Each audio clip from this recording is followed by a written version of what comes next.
di surganya Allah Subhanahu wa Ta'ala. Luar biasa, Pak Bu. Kenapa? Karena gunung ini adalah saksi perjalanan, yaitu di mana pertempuran antara umat Islam dan melawan kaum kafir. Bahkan disebutnya juga perang ini adalah perang Ahzab, ya, atau perang apa, Bu? Balas dendam, ya.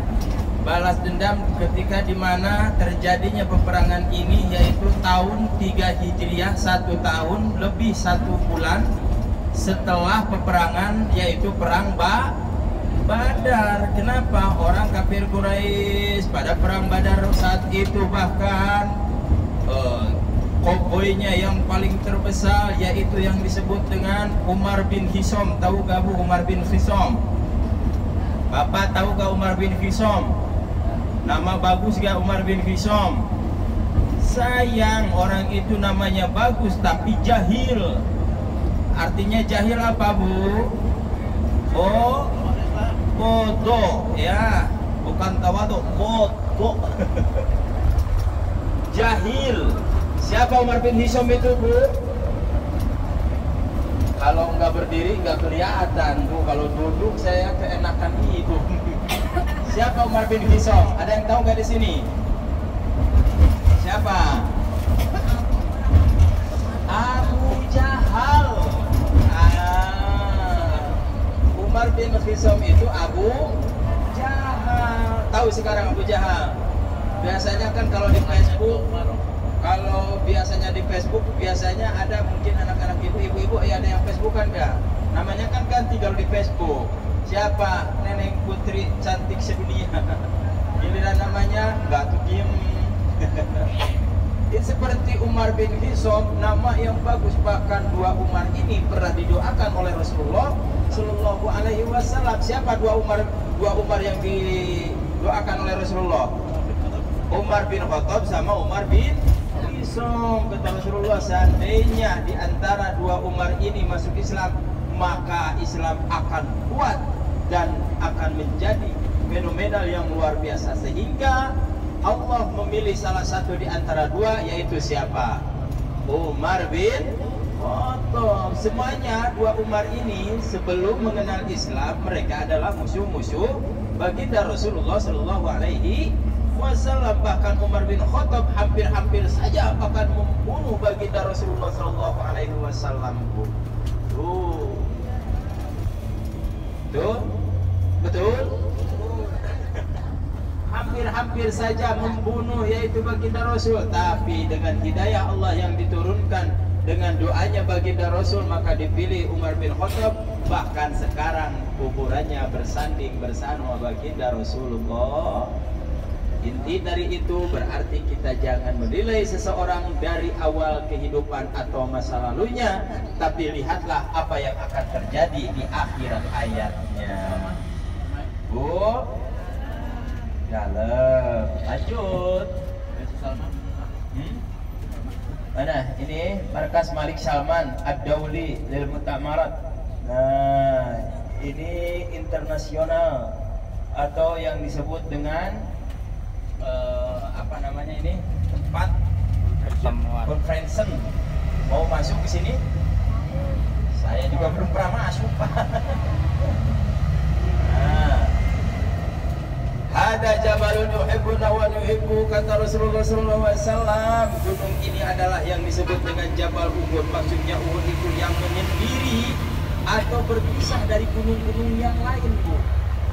Kenapa gunung ini akan berada di surga? Bahkan gunung ini pernah sesekali ditawarkan oleh Allah Subhanahu wa Ta'ala melalui malaikat Jibril, yaitu untuk dijadikan masbah pada masa waktu itu peperangan, yaitu di Jabal Uhud. Karena kenapa? Karena kesedihan baginda Rasulullah, yaitu kekalahan pertama peperangan umat Islam melawan kafir Quraisy, dan itu terjadi pada tanggal 7 Syawal, Pak Bu. Tanggal 7 apa? Bukan ya, Bu, sehabis puasa perang, sehabis puasa perang, ya, Bu ya. Kita sehabis puasa jalan-jalan, habis puasa jalan-jalan, happy ya, Bu ya. Enak-enak ya, Bu, tapi tidak, ya, mudah-mudahan kita ini adalah sebagai orang penikmat yang diberi kenikmatan oleh Allah atas dasar yaitu perjuangannya baginda Rasulullah Sallallahu Alaihi Wasallam. Allahumma sholli ala sayyidina Muhammad. Alhamdulillah, ini berkat doa dan perjuangan baginda Rasul. Maka saat dulu Rasulullah SAW berperang dalam panas-panasan, berperang dalam kelaparan, tapi tidak untuk al-bilad, berjalan-jalan dengan menaiki bis yang ber-AC, kursi empuk, dan memakan makanan yang endak-endak juga, dan sudah disediakan juga air. Alhamdulillah. Ini atas dasar apa, Bu? Ini adalah hasil dari perjuangan baginda Rasulullah Sallallahu Alaihi Wasallam. Ibu bapak, ibu Allah, ibu Rahman, tamunya Allah, tamunya Rasulullah. Kenapa gunung ini bakalan ada di surga? Karena gunung ini adalah saksi kejadian, saksi bisu, di mana 70 sahabat di sini gugur, yaitu menjadi syahid. Yaitu akibat peperangan, yaitu antara kaum muslimin melawan kafir Quraisy, dan itu disebut peperangan setelah peperangan Badar. 1 tahun lewat 1 bulan perang lagi di Uhud, karena orang Mekah tidak menerima kekalahan yang pertama, yaitu ketika perang di mana? Di Badar, Pak Bu. Maka mereka bikin lagi pasukan, bahkan barang-barang mereka dikumpulkan oleh orang-orang kafir Quraisy dari Mekah, yaitu untuk menjadikan perbekalan peperangan yang kedua yang akan diadakan di Jabal Uhud. Bahkan perempuan-perempuannya pun ikut, bahkan dalam riwayat Hindun juga ikut. Bahkan Hindun ini adalah salah seorang perempuan yang mengunyah, yaitu jantungnya Sayyidina Hamzah, paman baginda Rasulullah Sallallahu Alaihi Wasallam. Bahkan sebagian ulama menyebutkan, para hadis menyebutkan, bahkan Rasulullah seandainya waktu itu Hindun memakan adiknya baginda Rasulullah Sallallahu Alaihi Wasallam, jantungnya baginda Sayyidina Hamzah, maka haram buat Hindun masuk neraka. Kenapa? Karena ada barang suci, ada barang mulia. Untung pada saat itu Hindun mengunyah lalu dikeluarkannya lagi. Di sini peperangan luar biasa, diantaranya awal peperangan dari kafir Quraisy, yaitu langsung dipimpin oleh Abu Sufyan, sedangkan dari umat Islam langsung dipimpin oleh baginda Rasulullah Sallallahu Alaihi Wasallam. Awal muasal orang Islam berangkat dari Madinah, yaitu berapa orang, Bu? 1000 orang, sedangkan 300 munafik berbelok kembali lagi ke rumahnya masing-masing. Jadi pada saat itu peperangan di Jabal Uhud lawan berapa, Bu? 3000 lawan 700 orang, sedangkan 700 orang yang 70 syahid gugur di Jabal ini. Luar biasa, Pak Bu, ya, perjuangannya. Bahkan termasuk paman baginda Rasulullah Sallallahu Alaihi Wasallam, dan juga siapa? Mus'ab bin Umair. Siapa? Mus'ab bin Umair. Tahu Mus'ab bin Umair? Mus'ab bin Umair ini adalah salah seorang sahabat Rasulullah SAW yang menjadikan berdakwah pertama di kota Madinah, yang hampir menjadikan orang Madinah masuk Islam semua. Mus'ab bin Umair. Bahkan pada saat itu peperangan yang terjadi di Uhud, Mus'ab bin Umair itu adalah seorang pemegang panjina baginda Rasulullah Sallallahu Alaihi Wasallam yang bertuliskan apa, Bu? La ilaha illallah Muhammadur Rasulullah. Mus'ab bin Umair luar biasa, Bu. Ketika tangan kanannya yang memegang bendera dipotong, maka dipegang lagi dengan tangan kirinya. Setelah tangan kirinya pun dipotong, maka dipegang lagi sama apanya? Sama dagunya. Setelah sama dagunya juga hampir jatuh, maka Mus'ab bin Umair memegang bendera itu dengan lisannya. Tuh, digigit saking jangan sampai jatuh. Karena kalau peperangan di zaman dulu, kalau bendera sudah jatuh berarti sudah kalah. Kalau sekarang bendera udah jatuh apa, Bu, namanya? Memaksakan, ya, Bu, ya. Kalau sekarang ngotot-ngotot keberanian kurang, akhirnya tetap aja jatuh juga. Makanya sekarang nih bentar lagi di Indonesia lagi kedepanin bendera ya. Udah berpampang di pinggir-pinggir jalan. Ada yang jatuh ngamuk bener. Pendukungnya ikut ngamuk. Sama. Yang kedua yaitu pamannya baginda Rasulullah SAW, yaitu Sayyidina Hamzah yang terkena tombak oleh siapa? Wahsy. Siapa bu? Wahsy ini berperang di tempat ini bukan karena ingin membela orang kafir Quraisy, melainkan beliau ingin membebaskan dirinya, yaitu dari perbudakan. Bahkan setelah menombak Sayyidina Hamzah, Wahsy hanya diam, tidak ikut berperang lagi. Dan setelah melihat Sayyidina Hamzah jatuh tersungkur, maka Wahsy mengambil tombaknya dan pulang. Tuh, karena itu bukan peperangan atas membela siapa, karena atas suruhan majikannya, karena ingin bebas dari perbudakan, Pak. Tuh, Masya Allah. Dan pada saat itu Wahsy menceritakan kepada siapa? Kepada para sahabat, kepada Rasulullah, bagaimana cara menombak siapa? Sayyidina Hamzah. Beliau mengatakan, aku mengintipnya dari belakang batu, sehingga ketika lengah maka aku melemparkan yaitu tombakku pas di jantungnya baginda Sayyidina Hamzah, yaitu pamannya baginda Rasulullah Sallallahu Alaihi Wasallam.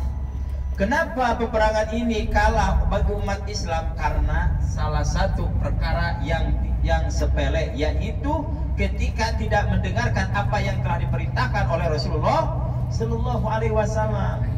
Sebelum berperang, Rasulullah Sallallahu Alaihi Wasallam menyampaikan kepada sahabatnya, si fulan di sini, si ini di sini. Bahkan Rasulullah menyimpan 50 orang pemanah, yaitu di Jabal Rumat. Jabal apa bu? Jabal Rumat, artinya Rumat apa bu? Panah. Jabal Rumat itu Jabal Panah, Jabal Pemanah bu. Di situ 50 orang. Pada saat itu hampir orang Islam memenangkan peperangan itu. Bahkan orang-orang kafir Quraisy sudah mundur. Karena kenapa? Karena keteteran oleh umat Islam. Namun pada saat itu Rasulullah menyampaikan, apapun yang terjadi ketika perang ini terjadi, jangankan kalian turun dari tempat kalian masing-masing, karena ini udah strategi yang kita sepakati. Namun apa daya, pada kejadiannya ketika melihat orang kafir Quraisy melihat mundur, maka yang dari Jabal Rumat ini turun ke bawah bu.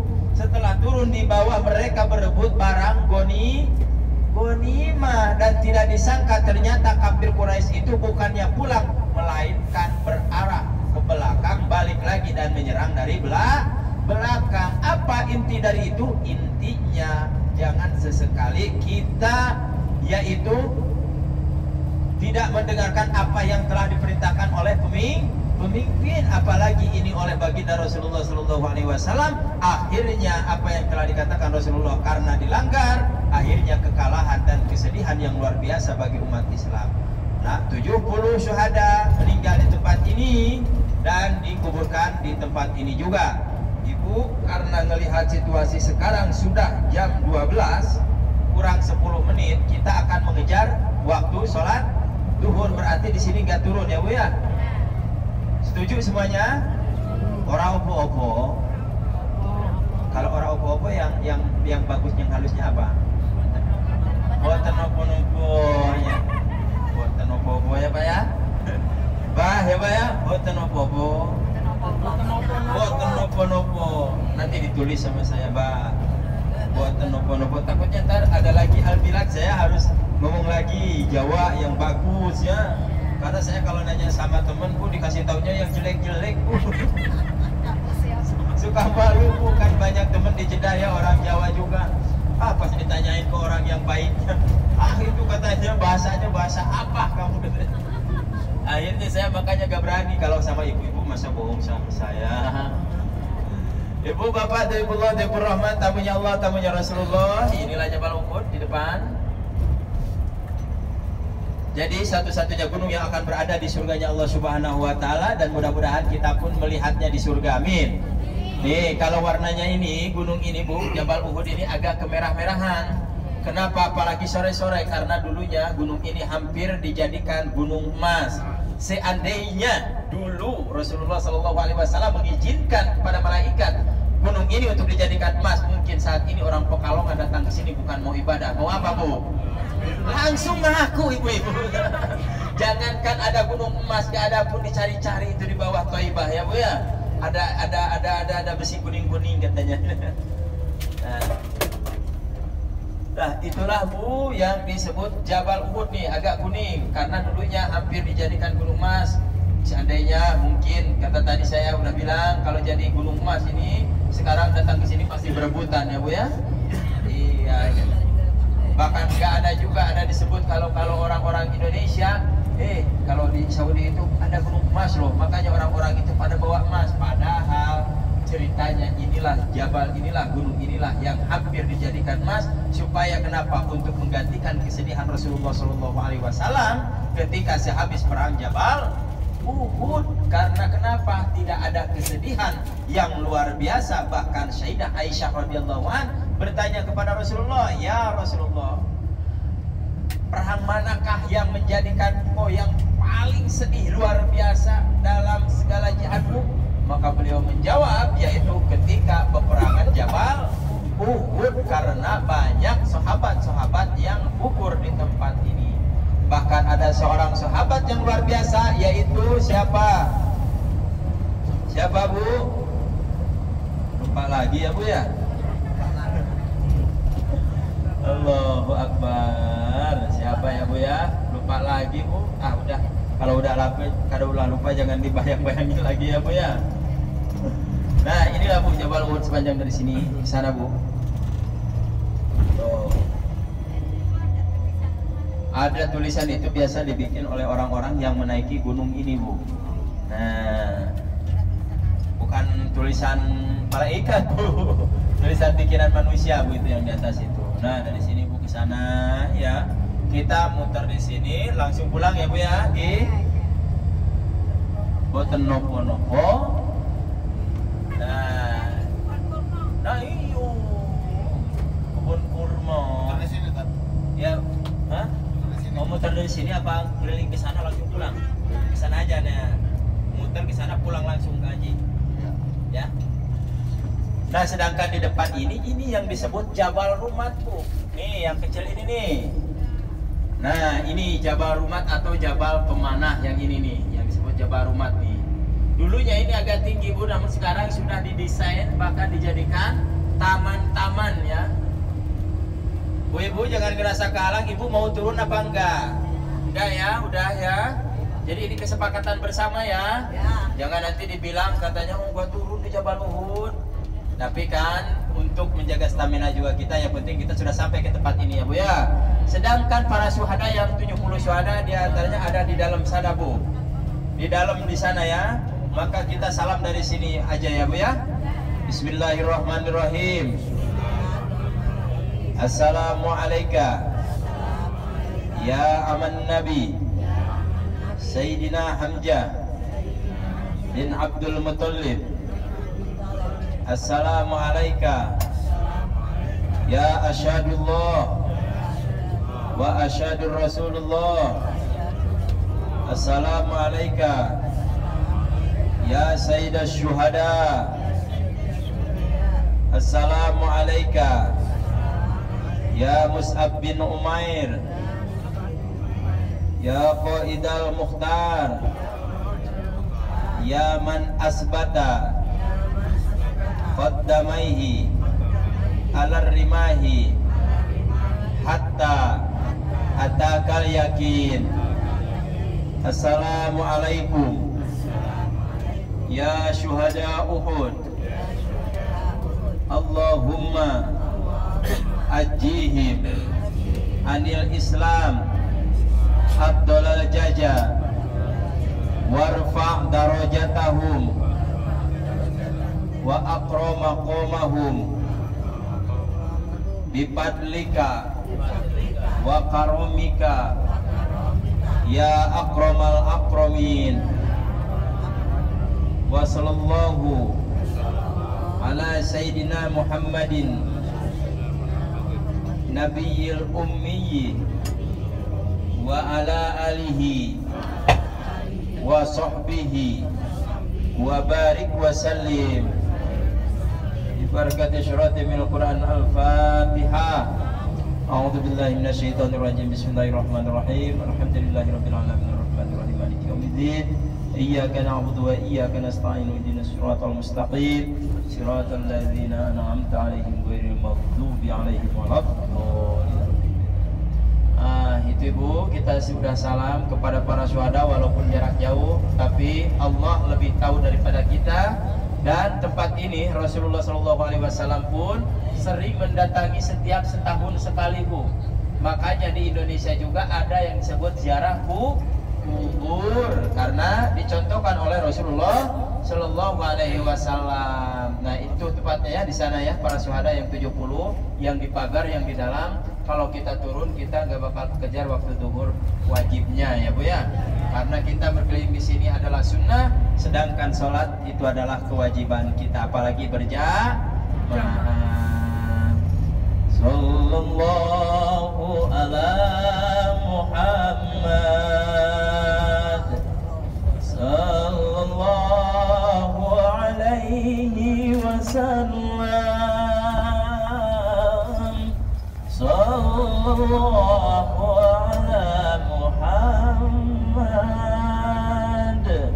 sallallahu alaihi wasallam. Ayo Bu, berselawat Bu. Sallallahu ala Muhammad, sallallahu alaihi wasallam, sallallahu ala Muhammad, sallallahu alaihi wasallam.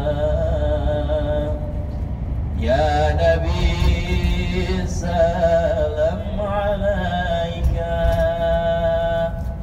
ya Rasul salam alaika,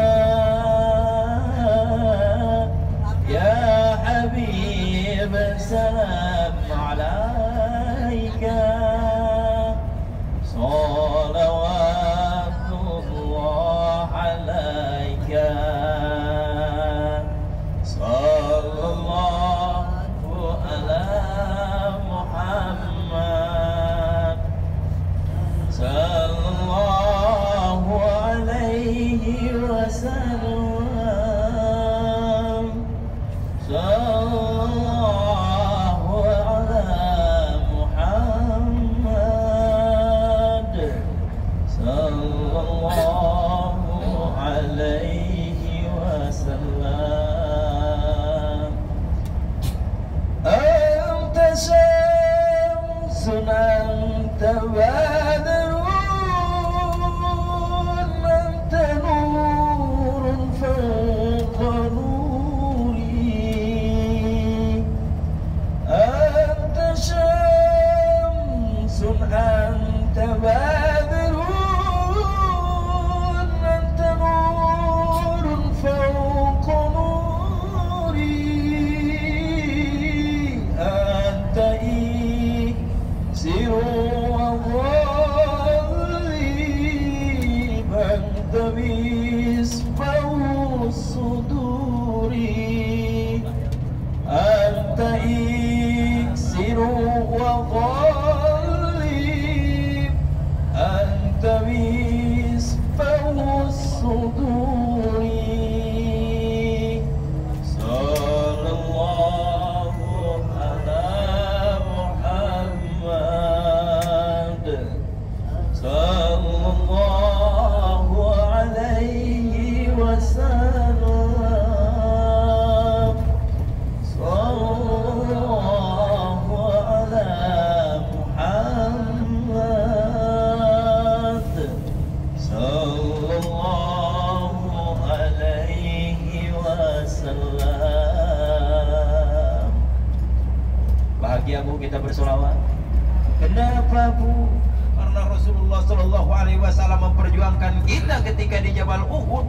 bahkan Rasulullah gigi rahangnya putus, gigi rahangnya berlumuran darah akibat terkena dengan panah-panah orang kafir Quraisy sehingga darah itu menetes. Bayangkan Bu, orang yang paling mulia bahkan dosanya juga sudah diampuni, bahkan jaminannya sudah surga, masih saja beliau yaitu melakukan jihad fisabilillah. Lah kita, orang kita ibadah juga masih banyak belangnya ya Bu ya, bersolawat juga masih banyak kurangnya, istighfar juga masih kurang, betul Bu?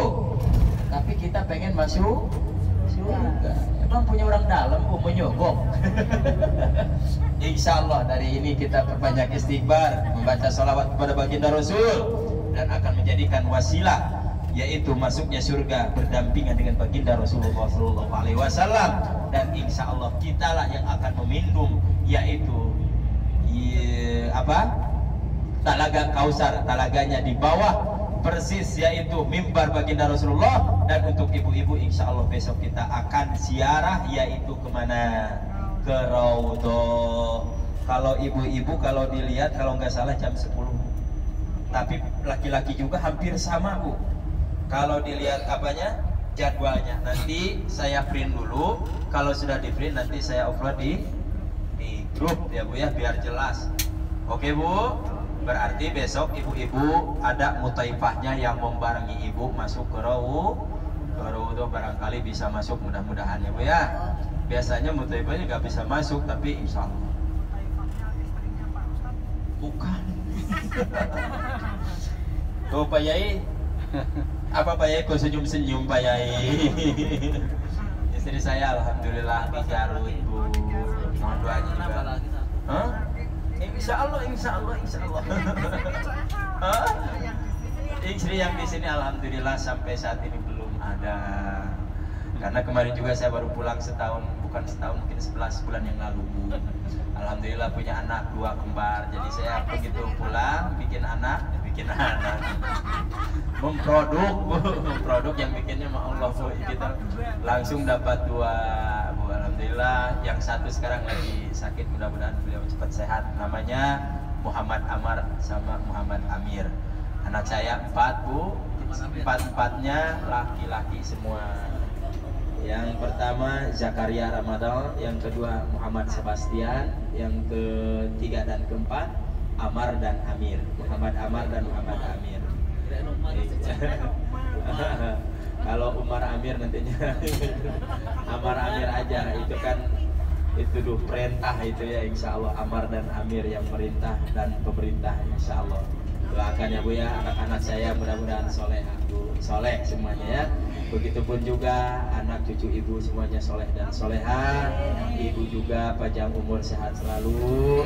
Dan alhamdulillah dari isi perjalanan kita ini mudah-mudahan menjadikan ilmu khusus buat diri pribadi saya, umumnya buat kita semua agar bisa belajar dari apa yang telah diperjuangkan oleh baginda Rasulullah SAW. Dan ibu perlu ketahui ini adalah rumah sakit yang baru dari pemerintah. Jadi setiap jamaah haji nantinya yang sakit dibawa ke sini yaitu karena sudah mempunyai apa? Kalau jamaah haji sudah punya apa? Asuransi. Bukan, kalau di Indonesia BPJS, akses asuransi kesehatan. Jadi kalau jamaah sakit dibawa ke tempat ini insya Allah gratis Bu. Yang penting kita ada visanya, ada itunya yang dibawa paspor, jadi mereka lihat nanti kita alhamdulillah, mudah-mudahan kita tidak, dan semua para jamaah insya Allah sehat walafiat semua sampai kepulangan nanti ke kampung halaman. Bu, gantung, boten. Nah kalau ini gunung Bu, bukan itu, jadi ini hanya di destinasi biasa saja Bu, tak ada sejarahnya di tempat ini. Hanya yang di atas adalah bangunan, yaitu mendestinasi supaya mengingat di zaman dulu. Kalau di zaman dulu ibu bikin bangunannya seperti itu, gak pakai semen, gak pakai apa, jadi pakai tanah liat dicampur dengan jerami Bu. Kalau di sini Kalau di Indonesia jerami ya, di sini jerami Bu yang dilihat. Nanti insya Allah kalau kita pulang kita masuk tahu ke museum atau enggak, lihat situasi kepulangan kita ya Bu ya. Ibu, Bapak, Ibu Rahman, mohon maaf apabila ada kesalahan kata-kata, yaitu pengutaraan hadis salah baris, bahkan Al-Quran salah memaknai. Mohon dimaafkan karena saya juga belajar. Sebenarnya saya ini malu sebenarnya Bu, bicara di depan Ibu, ketawa-ketawa di depan Ibu. Habisnya di depan ada guru kita, tapi nggak tahu kenapa kalau suruh bawa jemaah Pak Kiai, kata saya mah malu kalau ngomong di sini. Wah, udah katanya ya. Kalau udah berarti Pak Kiai yang tanggung jawab yang di depan Bu ya. Pak Kiai Ilyas ya. Karena beliau adalah guru kami Bu. Saya belajar dari beliau, insya Allah semua ya. Sedikit-sedikit insya Allah ketika bertemu sama beliau saya bertanya apa yang saya tidak tahu. Bahkan semua pekerjaan di sini juga, beliau juga dulu adalah ex Saudi juga Bu, Masya Allah, tabarakallah, sama seperti saya. Namun sekarang udah pensiun. Alhamdulillah beliau sukses dengan Al-Bilad Universal dari Pekalongan. Mudah-mudahan pekerjaan beliau diberkahi oleh Allah Subhanahu wa Ta'ala, dan mudah-mudahan juga yang dijembatani oleh Al-Bilad Universal dari Pekalongan mendapatkan pahala yang berlipat ganda, dan juga para jamaahnya tetap konsisten mengikuti arahan-arahan yang telah ditentukan oleh panitia Al-Bilad Tour and Travel Universal Pekalongan. Berarti Ibu, Bapak, saat ini saya bawa orang Pekalongan itu sudah 2 kali Bu ya. Yang pertama kemarin keluarga Bu Haji ya, yang sekarang kakaknya yang kemarin nih. Alhamdulillah, mudah-mudahan silaturahmi ini sampai kita bertemu di surganya Allah Subhanahu wa Ta'ala. Jadi bukan hanya bertemu di Pekalongan saja ya Bu ya. Insya Allah saya juga akan oh, dari ada Pemalang. Masya Allah, Pekalongan. Pemalang itu Jawa Timur ya? Jawa Tengah juga. Oh, Malang. Kalau Pemalang Jawa Tengah juga. Alhamdulillah, berarti sama aja dari sana. Alhamdulillah, karena ini tempat-tempat yang diberkahi dan kita juga dipertemukan di tempat ini. Insya Allah ketika nanti juga di Indonesia kita dapat berkah dari Allah Subhanahu wa Ta'ala. Dan Ibu lihat di depan ada satu hotel ini yang disebut dengan, yaitu Hotel Sayyidina Utsman bin Affan, atau yang disebut dengan hibah yang dikasih oleh Sayyidina Utsman bin Affan. Ini hotelnya Bu, nih yang di depan nih Wakaf Utsman bin Affan. Nih hotel yang ini. Kalau dulu namanya Ramada ini ya. Nah ini ya, Wakaf Sayyidina Utsman bin Affan. Bahkan sampai sekarang Bu, nomor rekeningnya Sayyidina Utsman bin Affan masih ada. Adanya di Bank Al-Raji. Nah ini hotelnya nih ya. Nah ini, iya, bukan, kalau dulu disimpannya, kalau cuman sampai sekarang diganti dengan nomor rekening atas, karena memang kemajuan teknologi ya Bu ya. Jadi sampai sekarang duitnya dari hotel ini masih terus berjalan, yaitu dipakai untuk membantu fakir miskin, duafa, dan anak yatim Bu. Air itu mana? Air. Dulu Utsman memberikan air. Oh, kalau itu ada di kebun kurma di Thorik Syuhada, tapi sudah tidak masuk, tidak boleh masuk Pak. Jadi banyak aturannya di sini. Sebenarnya banyak, ada juga sumur ajak atau bir ajak. Tadi bir ajak itu posisinya ada di belakang Masjid Quba. Posisinya itu kan bir ajak itu pernah baginda Rasulullah SAW mandi di situ dan berwudu di situ. Bahkan airnya sebagian menyebutkan bisa dijadikan untuk obat, namun tidak bisa masuk Pak sekarang ya. Jadi hal-hal yang mistis kayak gitu Pak di sini agak ditutup gitu ya. Seperti di Jarona kan ada juga sumur, sekarang sudah ditutup sumurnya Pak. Gak apa-apa, yang penting kita tujuannya ke sini untuk beribadah. Mudah-mudahan amalan kita menjadi amalan terbaik dan ziarah kita menjadikan suatu wasilah di mana kita mendapatkan ridho Allah Subhanahu wa Ta'ala, dan serta maghfirah yang kita dambakan, yang kita impikan, dan menjadikan suatu wasilah juga mendapatkan syafaat dari baginda Rasulullah Sallallahu Alaihi Wasallam. Ibu bapak, Difullah Rahman, bersyukur kepada Allah Subhanahu Wa Taala karena perjalanan kita sudah dilancarkan. Segala hal sesuatunya patut bersyukur dengan ucapan Alhamdulillahirabbil alamin dari awal sampai akhir, dan kita sampai lagi ke tempat kita. Ibu bapak hati-hati karena tadi saya lihat ibu-ibu agak belanja di kiri kanannya, takut ada yang ketinggalan. Karena mobil sekali-kali tetap kita berganti-ganti, walaupun sama perusahaannya, yaitu dari Majaya, tetap kita harus antisipasi ya. Hati-hati barangnya, bawaannya, HP-nya, kadang-kadang belanjaannya udah dibeli jauh-jauh nanti habis. Usikum wa nafsi bitaqwallah. Wassalamualaikum warahmatullahi wabarakatuh.